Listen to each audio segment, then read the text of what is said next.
Welcome. This is Annica Törneryd, founder of Act to Exceed. I am so happy and honored to be able to interview a very special lady today, uh, Dr. Betty Uribe. Welcome, Dr. Betty. Thank you, Annica. Thank you so much for taking the time. First of all, I had the pleasure to hear you speak live on stage in California last year, October, at the No Glass Ceiling event organized by Kelly Fidel. Yes. And I must say that it is impossible not to get inspired by you. I think anyone who hears you speak live will feel the same way, right? Thank you. Okay, so I'm going to introduce you to anyone who might not know who you are. And right. I'm just going to read my list because it's a bit of a list. So, with almost 3 decades of a spectacular career, your CV and list of merits is very impressive. Today, you're the Executive Vice President of California Bank and Trust, and you have formerly held positions both at Wells Fargo Bank and Comerica. You're an expert in commercial banking, marketing, PR, risk management, retail banking, and strategic planning, to mention some of it. You've shared your expertise in financial and business publications. You lecture around the world and have been featured on TV and radio. You are also known as a great leader, and I admire you for how you collaborate with your assistant and your team and how you make time for people. It is truly fantastic to have this conversation with you. Again, thank you for taking the time. Thank you so much, Annica. It's really, truly an honor and a pleasure. Okay, so let's start here. First, I must ask you, how did you do it? How did you go so far? What is your drive? Wow, that's a big question. I think at the end of the day, what we have is what we have accomplished and the people we have touched at the end of our life. My mother and my father passed away when I was younger, and I learned a lot of lessons from them. From my mother, having come to the United States from Bogota, Colombia, Yeah. at the age of 12. I was 12, and I think she left a lot of things to look for what was really important to her and what was aligned with her values. She had a lot of money, and she had, prestige and a lot of things, but she was living in an environment that was not aligned with who she was at the time. And so having her make that determination at the age of 45, I think, with 4 children coming to a whole nother country and learning a new language, a new culture, I think that was embedded into my DNA. What it is like to make your very first values-based decision in your life. And she allowed me to make that decision. Do you want to come to the United States, or do you want to stay here? Mm. And from my father, I think I learned, he was the oldest of 12. And from a Wow. very young age, my father, his father passed away, and he was left really being the man of the house and taking care of all the children.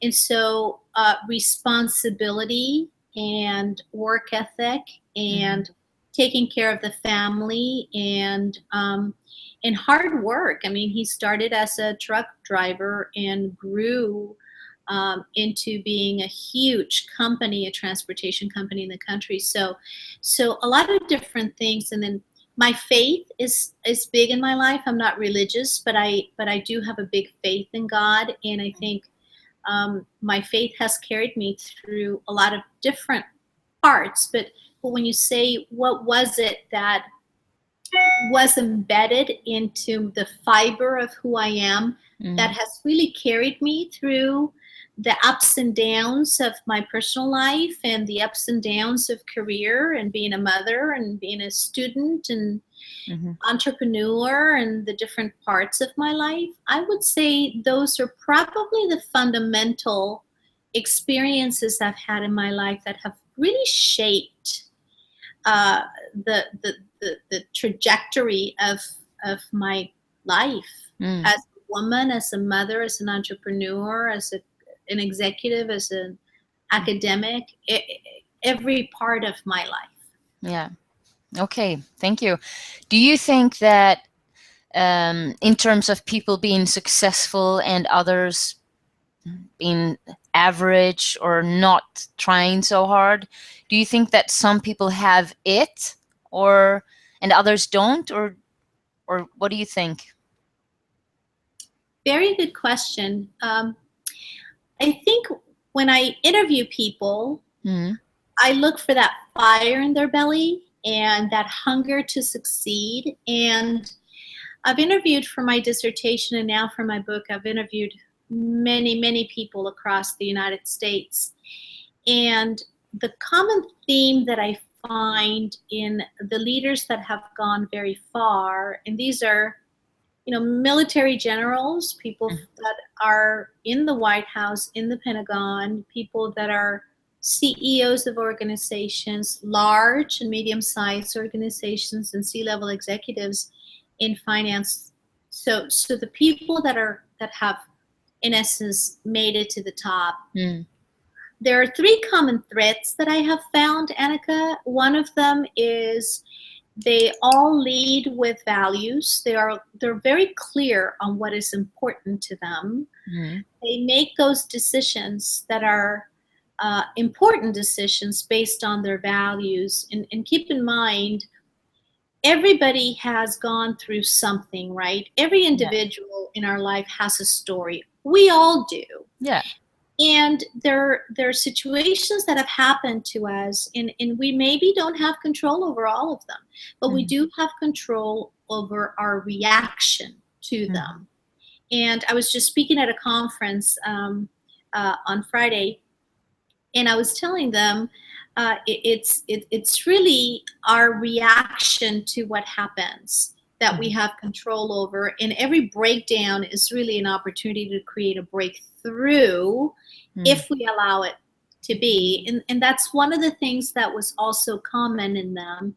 And then the last thing, and the third thing that I found is everybody has a higher purpose for what they do. So what they're doing, it's maybe not just the job. I'm an Mhm. executive vice president in a large organization. I run a fourth of a $12 billion company, Mm. uh, and it's a big job. But I don't see it as the job. I see it as my duty is to really make an impact in everybody I touch, Yeah.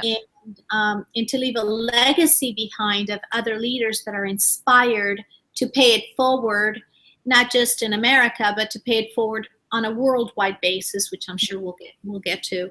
Mm. But so people, either when people talk about the it, I think Yeah. you're talking about is that fire in their belly. Mhm. I find that those people that have that it are people who have gone through a lot in their lives, who Mhm. have learned from what they've gone through and taken it as a stepping stone and realized and maybe stopped and said, what am I supposed to learn from this? Mm. And then also that are aligned with their values and have a higher purpose for what they do. What Mm. I mean by higher purpose is it's bigger than life. So if you think about, for me, my 80th birthday toast. What am I going to toast to when I turn 80? And then for those people who are 80, what are you going to toast to when you're 100? I just interviewed a gentleman by the name of Bob Carr, who just sold his company for $4.3 billion. He's 70 years old, an amazing leader. And he said, right now I am about to enter the best decade of my life. And so and he is now in the process of giving away scholarships to kids who are underserved, and really dedicating his life to giving. And so he has a higher purpose, and he has had a higher purpose. If you were to talk to these leaders, and if you were to talk to all of their employees, what you would find is that they have a big heart, that Mhm. they really want to make an impact, and that they lead with their values, they lead with integrity. Mm-hmm. And so I think that's that's Yeah. kind of the secret sauce. Well, it's really nice to hear this. That way up at the top, that's what happens. Yes, and anybody, and what's interesting is way up at the top to some people is unreachable, but it really isn't. If you really think about it, when you have congruency, when you have alignment Mm-hmm. between who you are as a human being and what you do, then life becomes really simple and life becomes really easy, and things begin to happen to align with what you're trying to do, with to align with your life purpose, Mm-hmm. and it just begins to happen at the speed of light. So it's just a matter of really having that alignment and really understanding what is important to you and aligning everything around you to be right there with your own value system. Beautiful. Okay. Apart from being a mother, what are you particularly proud of and grateful about having achieved so far in your life? I am reminded of the day I called my mother. I was working for a large banking organization called Wells Fargo here in America, Mm-hmm. and I was a branch manager, and I had received a very large check, a bonus check. It was my very first bonus check, Mm-hmm. and I called my mother. Remember, she came here to the United States at the age of 45, Mm-hmm. and left riches and left everything to be poor and find peace in this country with Mm-hmm. 4 children. So she was working in a factory, and she was on a break. And I asked her, "What are you doing?" She said, "I'm on a break." I said, "I want you to go to your boss's office, and I want you to tell your boss that today's your last day, and you're never going to work again in your life." I get teared up every time I say this, because I put myself in that moment when my mother, who Mm-hmm. had taught me so much and sacrificed so much, and being able to do that for my mother, to retire her, was a big deal. So Yeah. I think that goes probably outside of being a mother, what you talked about. I think that's right up there Mm-hmm.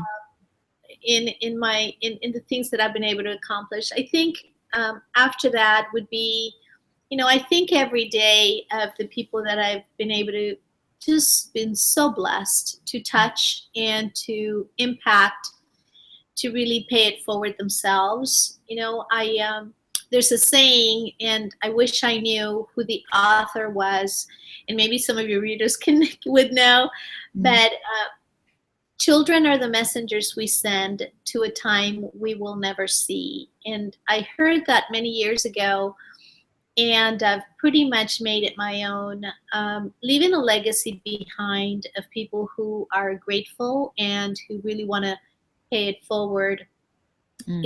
is something that I continuously strive for. So I can't say that I have achieved already, Mm-hmm. but I get coaching calls early in the morning from previous employees and from other companies now, and people that I haven't seen. I just talked to 2 days ago. Somebody found me on LinkedIn, Mm-hmm. and he was a teller for an organization. Now he's a big manager and having some leadership issues, and he called me to ask for my advice. Being able to talk to people in Africa, being able to talk to people in China, Japan, Europe, all over the world, and being able to impact. I think it's a big deal. Right now, I'm working on finishing my book, and I'm donating 50% of the proceeds for Mm-hmm. scholarships all over the world. 100 scholarships in each continent, and I've been able to secure the opportunity to have the book be shown to people who come to visit with the president.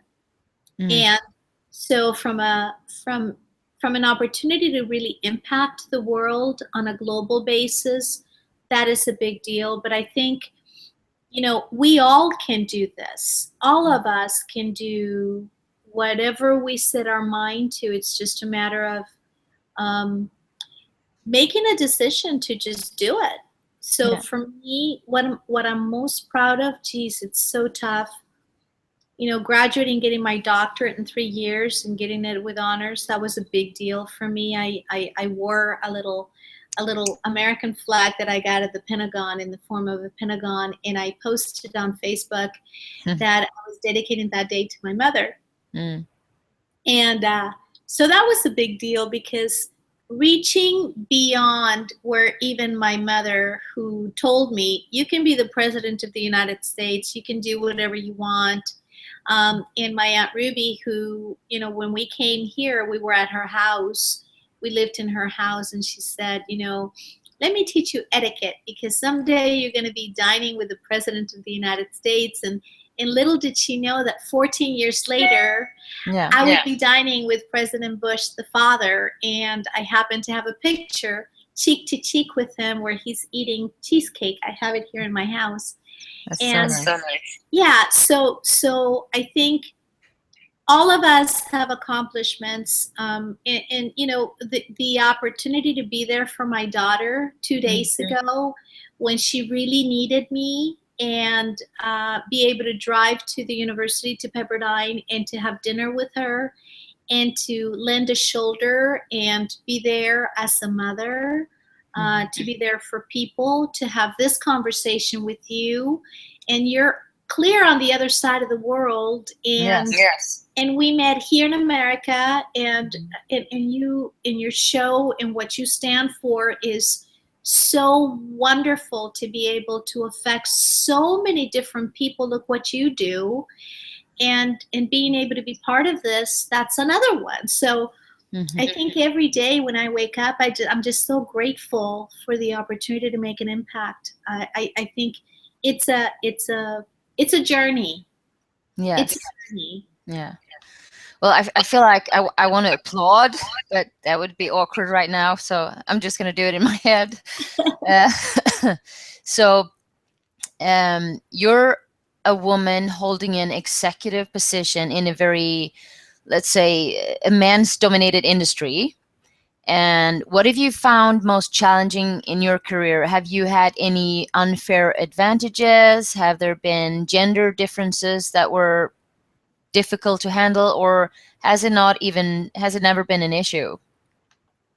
I'm going to answer that question directly and indirectly, because I think you're going to have an audience that are watching this that are looking for the answer, and I think in my personal career, I can say that I probably haven't had those many obstacles being a woman, although I have been a woman in a man's world pretty much all my life. I mean, I was raised with my three brothers, and I was an only girl, so I grew up being the only girl, so that was my context, right? Yeah. I didn't know any difference. So you need to understand my context when I was growing up to understand how I think about the world now being a grown up. So I'm very comfortable in my own skin. I rebuilt an engine when I was 19 years old with these hands.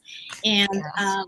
it's so little known fact. And so I've been in a man's world, and I'm very comfortable in a man's world. Having said that, I was told something recently by one of the people that I interviewed, and this person said to me, "You're a beautiful woman, and that's a disadvantage to you." And I thought, really, why? He said, because when people look at you, Mm. the thing that they're probably going to think is it's the outside of you that got you to where you are. Mm. And my answer to him was, maybe you're right. I've never thought about it that way. But when I open up my mouth, they realize I have a brain, and so that's okay as long as they realize I have a brain. And I don't think that there's any difference from being a woman to being tall or short or heavy or thin or handicapped or a different color or with a different accent in a different country. Hmm. Um, or someone who's blind, or someone who's colorblind, or someone who doesn't understand the language. Um, I think all of us have a story, and all of us come to the table with a broken, you fill in the blanks, Mm-hmm. a broken heart, a broken relationship, a broken career, or something that we feel that is broken. And I think it's what we do with what we have. Have I encountered situations where I have questioned, wow, well, they were all men and I was a woman, or I've sat at the boardroom and I've said, oh my goodness, I'm the only woman. And, there's the women's bathroom and everybody else is walking to the men's restroom and they get to huddle. And, Mm-hmm. there's been advantages. There's a congresswoman that we met with a long time ago, and everybody was male. And so guess what? I asked the congresswoman, hey, congresswoman, would you care to go to the restroom? I took the restroom and I had her all to myself, and Yeah. everything else was outside.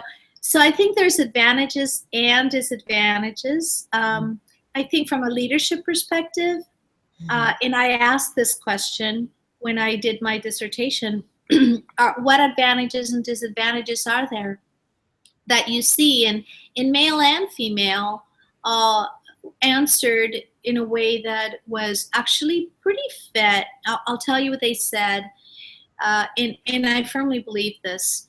And there are exceptions to everything. So, from a general perspective, a woman is more nurturing because Yes. we were raised to be nurturing. We're motherly, we're nurturing, and we care.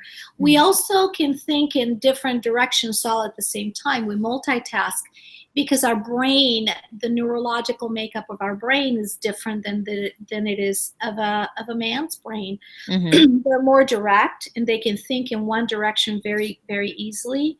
And Mm-hmm. it's tougher for them to think and multitask, where it isn't for us. It's easier for us to nurture, where a male is going to be more direct. So if you need nurturing, you probably want a female leader or female manager.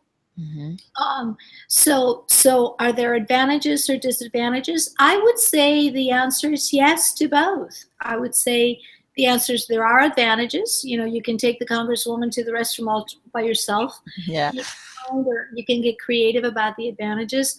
Mm-hmm. I think there are disadvantages in countries where maybe the male and the female don't look the same. I was speaking in Asia, and I was asked to speak about creating win-wins, and this was in China. Mm-hmm. And immediately when I took the microphone and I was announced to someone in America who's been an entrepreneur, who's an executive, and who's a mother, and where my expertise is to do turnarounds in for banks, and where I create win-wins, I took the microphone, and you won't believe this, Annica. I took the microphone and somebody just stood up immediately, and I said, I haven't said a word and you already have a question. And this man proceeded to ask me a question that would in essence put me in a corner where I wouldn't have an out, where he thought I wouldn't have an out. And he was actually trying to show that I, as a woman, wouldn't be able to answer this question. And of course, I answered it, and I turned it right back around. And I asked him, if you would take the time to listen to what I have to say, maybe you will find the answer in my lecture. Mm-hmm. And it was very. I figured, I need to be respectful and understand the culture before I show up. Mm-hmm. Uh, and so I found that. So that's in one country. I was asked to go to Japan, and when I was in Japan, they wanted me to come back because there are so many women in Japan that are not in executive positions, that are maybe not accepted to be in executive positions. I Mm-hmm. think in a country like that, if you were to ask me that question, then I would say yes, there are distinct disadvantages to being a woman.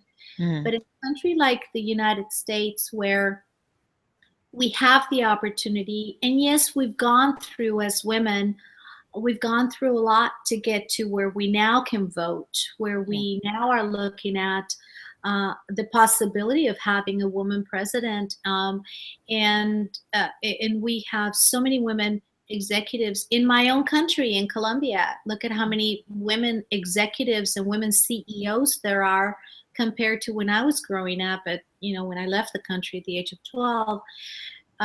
We've made a lot of progress, but so have the Asians in America, so have the African Americans in America, so have the Latinos in general in America. So I think, and maybe I choose to look at life from the glass half full perspective, and maybe that's part of the secret sauce is looking at the breakdowns and saying, okay, what can I do about it? Because I see myself kind of as a pioneer and as someone who can actually open up doors for others, regardless of race or gender or sexual preferences, or regardless of backgrounds. If we really just strip all of that out from people and look at them as, and I want to say the word naked, but really if you look at them as pure, the essence of who they are, wouldn't it be wonderful for all of us to be able to do that? And look at, and then, but most importantly, wouldn't it be wonderful if we were able to look at ourselves in that way, in a way that we are the essence of who we are, and our background doesn't matter, and all of that doesn't matter. What matters is today and where we are standing today, and what can we do with what we have. I was with President Bush once at a dinner, and one of the things he said, this is President Bush Sr., and he said something that I adapted for myself. He was talking about the country at the time. It's not what we have, but what we do with what we have that makes the difference. And so bring that to us and bring that to our own lives. It's really not what we have, because, I have, this is my home. Welcome to my home, by the way. This is my library. And, it's a small home, and it's a humble home. It's not a huge thing, but it's what I have. And so I've made it my own, and I've made it a place where people can come and have a retreat and get away from it all in Southern California and the buzz, or our brain. All of us have a brain, and I've chosen to educate it and to use it to make a difference and make an impact. So it's not what we have, it's what we do with what we have that makes the difference. And I've always believed whatever I have doesn't belong to me. And it's kind of a different concept, right? My children don't belong to me, they belong to themselves and really to God. Everything I have, I'm not going to take anything with me. Therefore, everything I have is on loan, and it's for me to as a steward, to really take care of and to nurture and to impart wisdom upon, and to give it away and to just let it go and take wings of their own. Employees, my job is to grow them and to give them as much wisdom and to multiply, right? Go forth and multiply, to give 100% of the best of me in such a way that I can inspire them to do the same. So just some of those philosophies that I think help create, am I at an advantage or at a disadvantage? I think there's a bigger question is, what am I going to do with what I have? If I were to wake up every day thinking, I have this, what bigger purpose or what can I do with what I do have? And really muddle with that and get to where we have a clear purpose and align our actions with that purpose, then the rest of it would fall in place. Does that make sense? Absolutely. Thank you so much for that. Dr. Bette, you've written a book, and can you tell us about it? The idea, how did you get the idea to write a book, and what's your core message in your book? The book, the name is going to be #Values, The Secret to Top Level Performance in Business and Life. Ah, I love it. And that's going to be out in the fall. So it's written. It's Okay. coming out in the fall. Mm-hmm.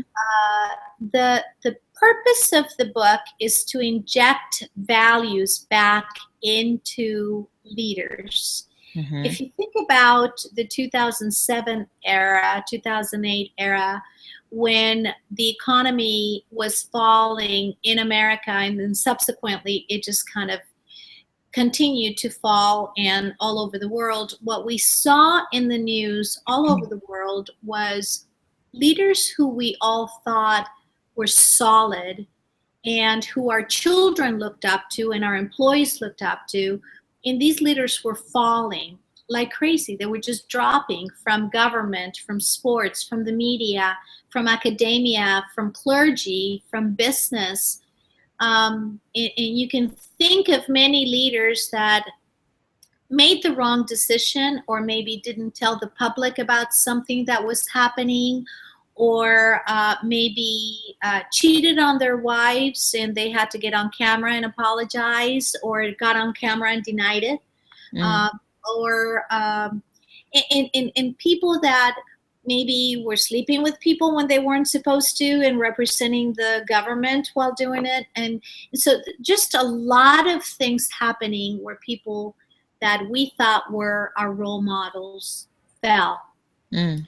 And I started thinking about the generations to come. Legacy is always something that I think very highly of, because again, both my parents have passed away, and I feel like they passed the baton to me as I'm going to pass the baton to my son Christopher and my daughters Alex and Sandra, Mm. and so on, right, for generations to come. And you start thinking about that, and I thought, there's got to be leaders that haven't fallen, that Yeah. are leading with values, that are permeating those values through their organizations, and that are creating high performance, and that are paying it forward. And so I sought out to look for those leaders. And after writing my dissertation and finding so many leaders in our country and really all over the world, but I chose to speak to some of the folks that were here at the moment anyway. Stay tuned. Yeah. And I found that, wow, if I could just collect all of the nuggets and all of the wisdom from these leaders, and if I can put this book in the hands of heads of state around the world, CEOs, and up and coming leaders or students of leadership, if I can just touch these three areas, then I may be able to actually affect some real change in the people that are actually making it happen for millions of people, and in the people that are up and coming, that we can still instill some uh, inspiration to do the same. Then maybe I will have been like a little pebble in a pond, where you throw the pebble in a very tranquil pond, and then you see the waves come out, and these are people, millions of people all over the world, that maybe we will have touched, because Mhm. it's not just me. We don't do it alone. It's whoever chooses to join me in this journey Yeah. that can just create a movement all around the world. So that was the purpose of the book, and that's kind of how it all started, how the idea of actually writing a book. I had thought that I could only affect one country when I started writing the book, and then as I started interviewing people and getting some doors opened, I'm going to Africa and going to Israel this summer. Mhm. And so I have an opportunity to affect change there. I've already given some scholarships in Africa, so I want to go and take a look at the kids, take a look at the schools. I feel like it's my duty to make sure that the money that I'm raising is money well spent. So as a banker and as an entrepreneur, I want to go in and look and see and touch the kids and feel like I'm part of this. And so Mhm. I'm starting there, and looking at other countries. So Mhm. that's that's my overarching goal, is at the end of the day, when I'm 80 years old and I do my toast, I want to be able to toast to the people that that I've been blessed to be able to touch all over the world. And Annika, this is what you're doing in this show is you're Mm. touching people all over the world. So this is absolutely aligned with my life purpose. And so that's why I'm just so blessed and so honored to be your guest here. Thank you. Thank you. Okay, so if let's say that your book, when it's out in fall, it lands in the hand of your ideal reader, the person who really needs to get it, and they read the whole book. What is it, if I ask you, what feeling or what change or what impact do you want to that the book to have on them? What do you want them to feel when they have read the last page? I want them to know if it is a let's start at the student of leadership. If it's a student of leadership, I want them to see that they can reach heights and they don't have to compromise their values to reach greater heights. In fact, by aligning their actions with their values and having a higher purpose and making those decisions with their values, that Mm-hmm. there are other people that have already done it and have done it in the right way, that they Mm-hmm. don't need to compromise who they are, that they can just be themselves, bring their story with them, and realize that, wow, my story makes me stronger, not weaker. I don't have to hide that part of myself. I can just be who I am. And it makes me much richer of a coach, much richer of a leader to be able to accomplish this. And it will give them the confidence to continue to go forward and to continue to lead with their values. If it's the CEO for a company, what they're going to see is the opportunity to uh, see themselves from a different perspective, because I think when we get to a certain level, we get to a point where we don't realize, maybe because of the busyness of the day, we don't realize the bigger impact that we have. Mm-hmm. And, I always say, we sneeze, they feel a hurricane, right? Yeah. And we're under a microscope every day.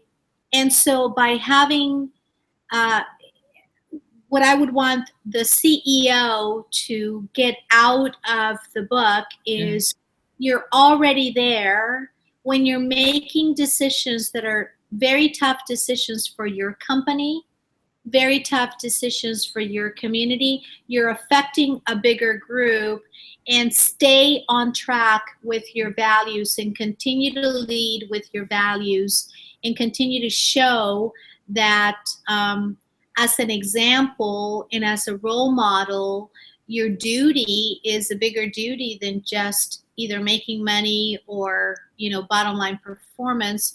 You need to be able to realize how much you can affect Mm-hmm. others Yeah. as well. If you are the head of state, if you're the president of a country, or if you are one of the head leaders in a country, I would want you to get the same thing.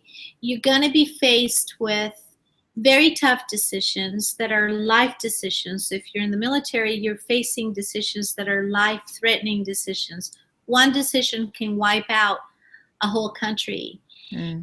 And as long as, and you don't have to be perfect, as long as you are aligned with your value system, and as long as your country knows where you're coming from, and you've been able to make deposits, trust deposits into the lives of others by your actions along your entire life, people will forgive you for making a wrong decision. Mm-hmm. They will know, and it will be okay with them if you make a wrong decision. Where people just won't forgive, or will stop looking at you as a role model, and where you really will crumble, is where your values and your actions are completely opposed to one another, Mm-hmm. and where you don't communicate what your values are, and how you intend to approach something. So you don't have to worry about making the wrong decision as much. What your people really want to see is the truth from you. Mm-hmm. And a lot of people that are, and we see them in the news, that are leaders in countries, that are leaders in governments, they're so afraid to be wrong that they almost adopt the untruths to go with, and they want to hide things. Mm-hmm. And they have advisors, legal advisors, that say, don't tell them the truth, they can't handle it. Well, guess what? The citizens of countries are big people, and they can handle the truth. Yeah. um, and they can handle what's going on in your mind. And it's okay to be human. You're a human being just like everybody else. And if I could just impart upon them, inject values back into your government. Mm. And so that the teachers and the firemen and the police departments and the educators and the people in the media all can feel comfortable with having their own values and living with their values, because their leaders are doing the same, and realize that you're a role model for others. You're a Mm. role model for generations to come. And to whom much is given, much is expected. And as long as we act according to our values, and always choose to do the right thing, no matter how the situation is. I always say integrity happens when nobody's looking. Yeah. Ethics happen when nobody's looking. And it's those moments of truth when you're sitting by yourself, you're sitting on your own, and I sit in this room many a time, and I sit and I ponder, okay, what am I going to do? And it's really easy when I say, you know what, I'm just going to align myself with my values, and I'm just going to do the right thing, always do the right thing, and create win-wins wherever I can. Then the decisions always become a lot easier when you're aligned. So those would be the things that I would want the three segments of leaders that I'm Mm. targeting with the book. Mm.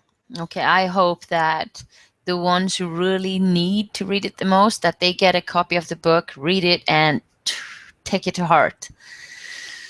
I really hope that. In your opinion, what is one very important ingredient for entrepreneurs who want to succeed in their business? Wow, the one? Not the one, but one that is very important. Okay. If you can pick the one, I think we're gonna make a little collect here and send you some money for that. Okay, so as an entrepreneur, and I've been an entrepreneur since I was 19 years old, I ran or helped Mm. start an engineering and manufacturing company. So we manufactured surgical lighting components, and I've been an entrepreneur Mm. for several companies. And so having been an entrepreneur and having inherited my father's transportation company, and ran it for a little bit, Mm. I can honestly tell you from that perspective, we entrepreneurs are a different breed, right? So we Yeah. want to run it like we own it. We want to, because we do own it, and we risk a little. And I think right now, what I'm seeing in business, in my business as a banker, and our focus is business banking. Mm. And so I get to see both, right? So I get to see it from the entrepreneur perspective, and I also get to see it from the banker perspective, from the finance perspective. Mm. And at the end of the day, the people that are going to be surviving this next year or two Mm. are the people who look intrinsically into their organization. I Mhm. think a lot of people are going out and saying, okay, what's the next fad, and how do I compete against other people, and so forth. And because a lot of our business owners have been really focusing on going out Mm. and uh, finding the new product or finding the new way to grow their company, which is something that we need to do. But given your question, I think the people that will survive are the people who will look at their organization, align themselves with people like you that actually can come back and help them put together processes, internal processes that they can operationalize the essence of who they are as a company, what the purpose of their company is, who their target market is, and go out and share with the world the essence of their company, and hire people accordingly. The people that are hiring other people that are really aligned with the essence of who they are. I think those would be the people that will be surviving, because I think we've scrambled so much in the middle of an economic downturn that that is where people are just moving around and doing so many different things, trying to make their company survive. They forgot to look inside of their company. Yeah. So looking inside of their company, getting to know their employees, getting to know what their employees are saying about their company outside of their company, and really aligning everybody with the same vision, the same values. I think that's going to be really critical for the business owner to be able to take their company to the next level. Because if you're not aligned inside of the house, it's almost like taking care of your own home, and then you can take it outside. You've got to have your house in order. So look at your house, your business, make sure that it is in order. And then once it's in order, the same message that you're giving to your leaders, if you're the CEO of a company, is that message getting down, all the way down to the entire company? Or have people, when movement happens, and there's been a lot of movement in the economy, and there's been a lot of movement in business in general, all of this business causes people to think twice. And if the communication is not really clear, the employees are going to start thinking, is my position in jeopardy? Do I have to worry? And then they're going to start picking up the phone. They're going to call other people. They're going to call recruiters. And there's going to be some things that happen if we don't stop to make sure our house is solid and is in order. When we start expanding our house, the foundation of our house is not going to be set. And we're going to crumble in the middle of the expansion, if that makes sense. Yes, I think in more than one ways it makes sense. Thank you. What did you enjoy most of your last week at work, and why? Oh my goodness.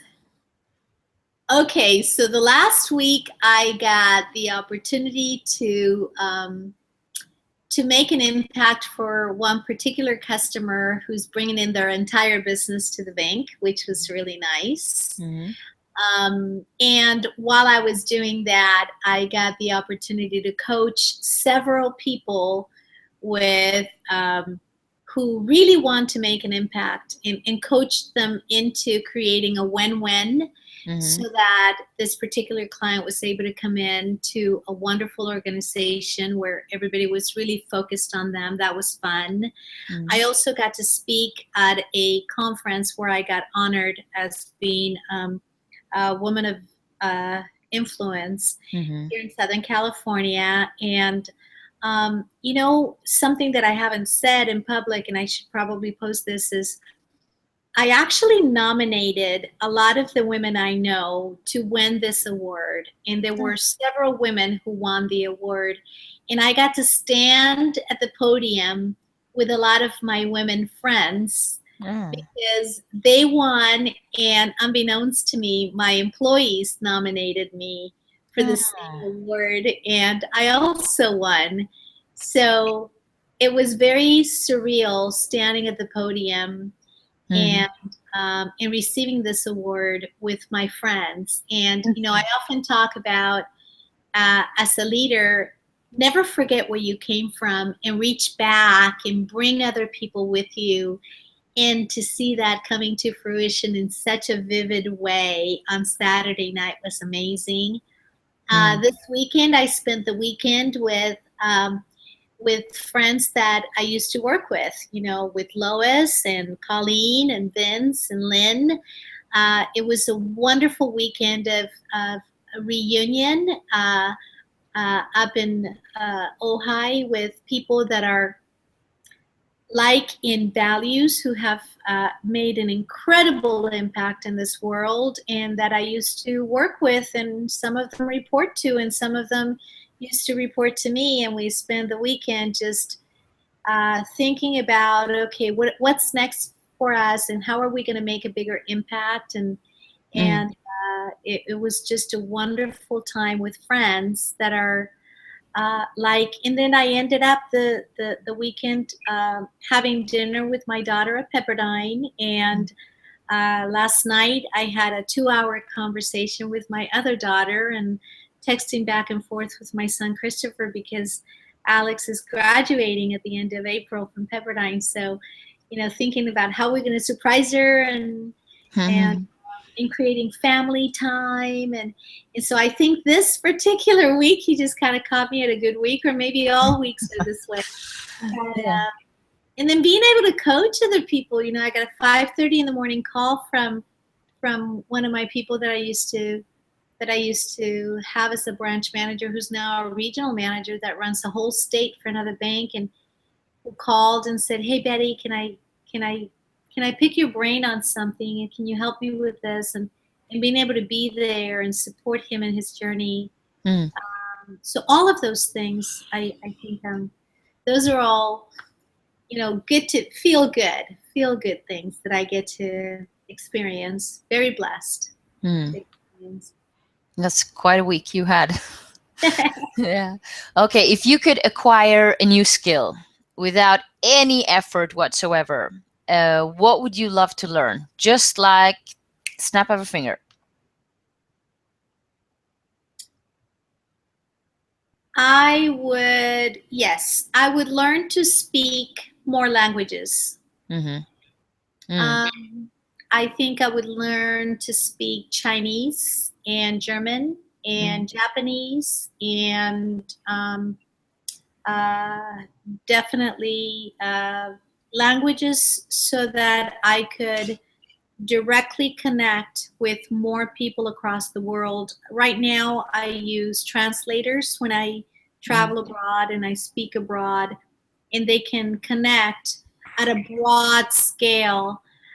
But to reach a child and to have a one-on-one with a child, or to have a one-on-one with a student where they can privately talk to me and I can really understand where they're at and really impact, or have a one-on-one private conversation with the head of state about their issues they're having, without them having to worry about somebody else being in the room.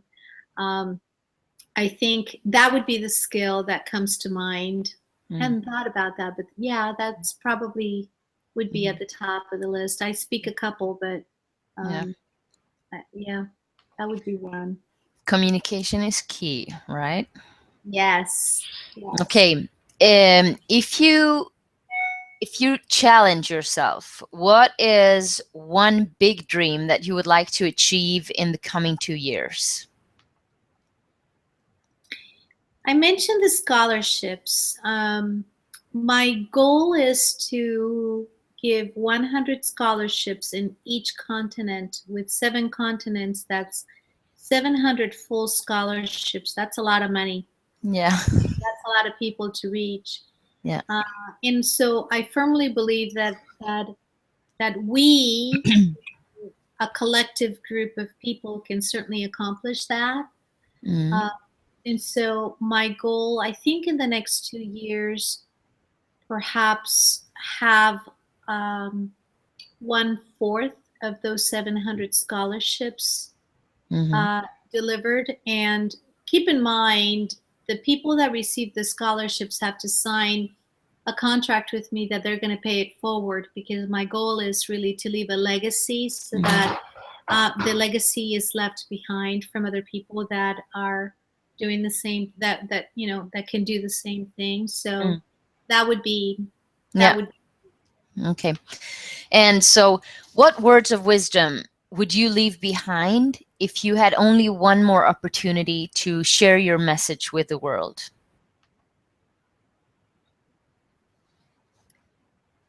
be yourself, step into the light. What I mean by step into the light, I mean, don't hide.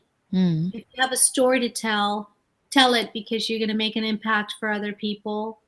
Be comfortable in your own skin, be comfortable with who you are. I think it's important that you realize that whatever happened in your background is a building block to make you who you are today. Mm. Take risks. The people that pass away, right before they pass away, when they're asked what would you do differently, they said, I would take more risks and I would do that sooner. Mm. So don't wait. Mm. I think the biggest advice is don't wait to do what you've always wanted to do. Mm. Sometimes we wait for that 2x4. When I 2x4, I mean, you know, something like a big jolt in your life, somebody's death. We start thinking about, what do I need to do something different? And, you know, when people get the news that they have 1 year left in their life or 2 months left, they drastically change the way they live their life. Mm. Don't wait until that moment. Live your life now. And if you had a dream of doing something or making an impact or something, don't wait, and have that sense of urgency to make it happen. Mm. And you know, something something really funny. You know, to create a wedding, sometimes it takes a year, and to create a funeral, it takes days. And it has the same, both have the same ingredients. The Mm. only difference is the urgency factor. Yeah. So think about that for a moment, and then create a sense of urgency for yourself Mm-hmm. in such a way that you get to live your life today. Don't wait for tomorrow to ask for that apology. Mm-hmm. Don't wait for tomorrow to say to that someone what you wanted to say. Don't Mm. wait for tomorrow to pick up the phone and buy that airline ticket and go to Asia where people have needs, and just do it. Just get on that plane and go do it. You don't have to belong to an organization. You don't have to do anything. Just take your vacation time. Just do what you want to do Mm-hmm. with who you want to do it, when you want to do it, and don't let other things surround you limit you for what you really wanted to do. Yeah. That's what I would do. Okay. Okay. I have 10 really quick questions. Can I still keep you for a couple of minutes? Or do we Yes. need? Yeah. Um, Let me open the door. Can I open the door and come back? Yes. Let me grab it really Yeah. quickly. Yeah. Sure.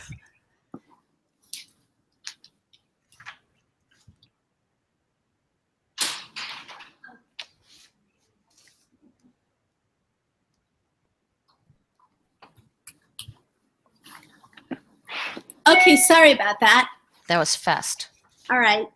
Okay. So is it okay? I ask you 10 really quick questions before we end this. You can Okay. ask. Okay. So, what is your signature dish? What is the most delicious thing you can cook? Arroz con pollo. Something with Everybody chicken. wants to eat my rice and chicken. That's a dish that my mother taught me how to make, and it's a typical Colombian dish. Uh-huh. And people say that it's one of the best they've tasted, so don't hold me to it, but that would be my signature dish. Great. What's your favorite book and why do you like it so much? I think of all the books, and if you look behind me, you know, I've read a lot of books, but I would have to say the Bible is my favorite book. And if you look at it from an academic perspective, Mm. it is full of wisdom. I taught my girls to read one book each day, and then you read, you know, one chapter of Proverbs each day. And if you that particular book is my favorite one because of the wisdom and the life teachings that it has in and of itself. So take the religious part of it completely out and look at it from an academic perspective. That would be my favorite book. If I only had to choose one, and Annica, you only gave me one. I have many, many books. In fact, I have a reading list, but that particular one is my preferred one. Okay. What 3 things would you bring to a desert island and why? Wow. I would bring what 3 things? Can one of them be kind of a group? A group? Yes. No, 3 things. 3 things, not people, but 3 things. 3 things. Okay. I would bring my journal because I would want to leave something for others to read about thoughts and the experience. If something were to happen to me, I would want a record of it. I would bring to a deserted island. I would bring. You're gonna need a pen then. Yeah. Oh, geez, that's a second thing. Okay, so I would bring a pen. Yeah. A book. And I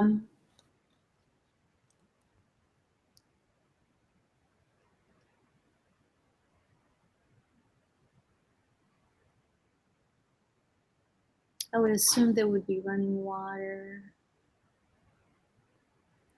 So analytical. Not people, just things. A pen and a book.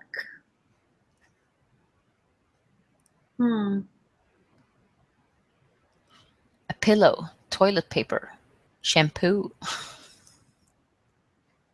a rope, a knife. And a knife. And a knife, yes.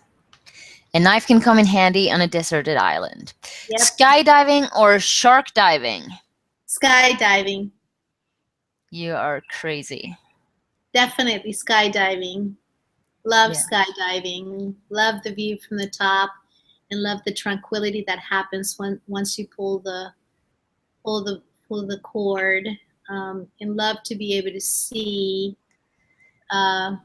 really God's creation from the top. It's just an amazing view, and the freedom that you feel looking around, and the silence, and just being one with nature. It's just beautiful.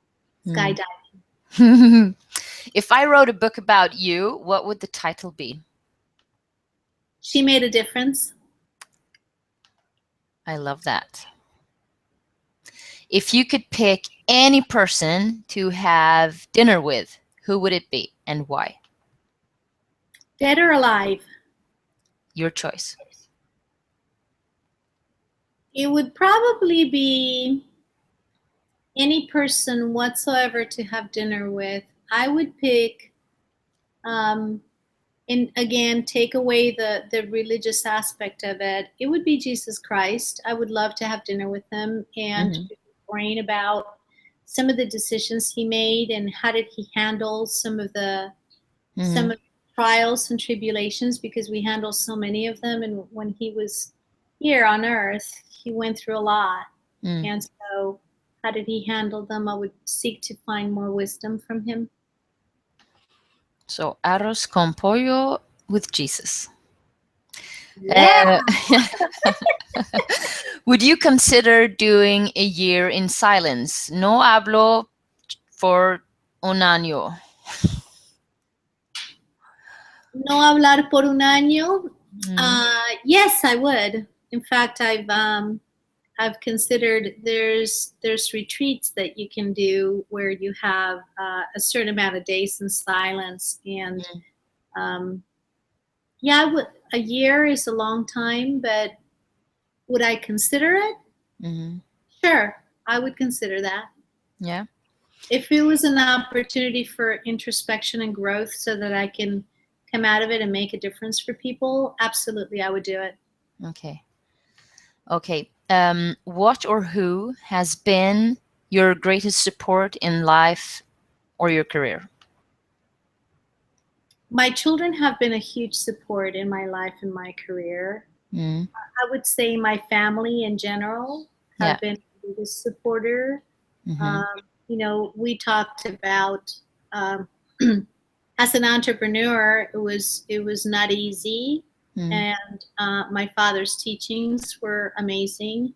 As Mm. an academic, Yeah. my children were my biggest supporters when I slept, 4 hours a night and doing my dissertation, sleeping very little and focusing just on, getting that dissertation done and Mm. finishing my job and so forth. So I would say, yeah. Mm. And as a mother, having Mm. my children support me in the decisions and being there for me, I think overall, my brothers have been wonderful. Yeah, my family, definitely my family. Mm. Yeah. Yeah. Okay. Last question. In your opinion, what is one important ingredient to a happy life? Congruency. And what I mean by that is alignment. And we've been talking a lot about values. Mm. I think when we are clear on what our values are, Mm. and we make all of our decisions based on our values, and we have congruency between our actions and what our values are, we find peace in our lives. Let's face it, all of the leaders we talked about that have fallen all over the world, in your country and all over your audience all over the world, they've fallen because there was no congruency. Mm. uh, to to to be out of integrity in a relationship, it takes many lies to do that. Mm-hmm. And it takes a tremendous amount of, I can only imagine how much heartache there has to be Mm. in trying to, balance all of it. When you have congruency in your life and when you always do the right thing, Mm-hmm. and when you say the truth and you just stay with that, there's a lot of peace that comes. There's a lot of tranquility because you always did the right thing. And Mm-hmm. so I think to lead a peaceful life, a tranquil life, and a joyous life, I think the one word that comes to mind is congruency. Mm-hmm.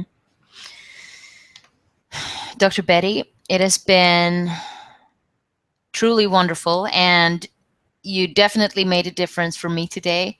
I thank you so much for taking the time, and you have to let me know when the book is, when I can buy it, where I can get it, and also how I can share it with Europe. Absolutely. Thank you Yeah, so much. It's been absolutely a pleasure. And thank you. I'm very honored and blessed to be part of your show. I think your audience is very blessed to have somebody like you bringing leaders from all over the world and in connecting in this way and really helping people be inspired to be better leaders and to do all the right things. So I really am honored, Annica, to be in your show. Thank you so much. And I really, from my heart to your heart, from my home in America to yours, thank I think you have a way of bridging the different countries, and you have a way of bridging the different languages and the different cultures. And what you're doing is something bigger than life, and just being this little tiny little part of this, to me, has been one of the highlights of my week this week. So if somebody were to ask me the same question next week, this would be one of them. So thank you so much. And to your audience, if anybody has any questions or want to connect with me, I think you'll you. let Hmm. them know how to connect with me. Um, Absolutely. and happy to connect with your audience as well. Thank you so much, Annica. Okay, I say hashtag values and let's make a difference. Okay, thank you so much, Dr. Betty. Thank you so much. Talk to Bye you. bye. Bye. Bye.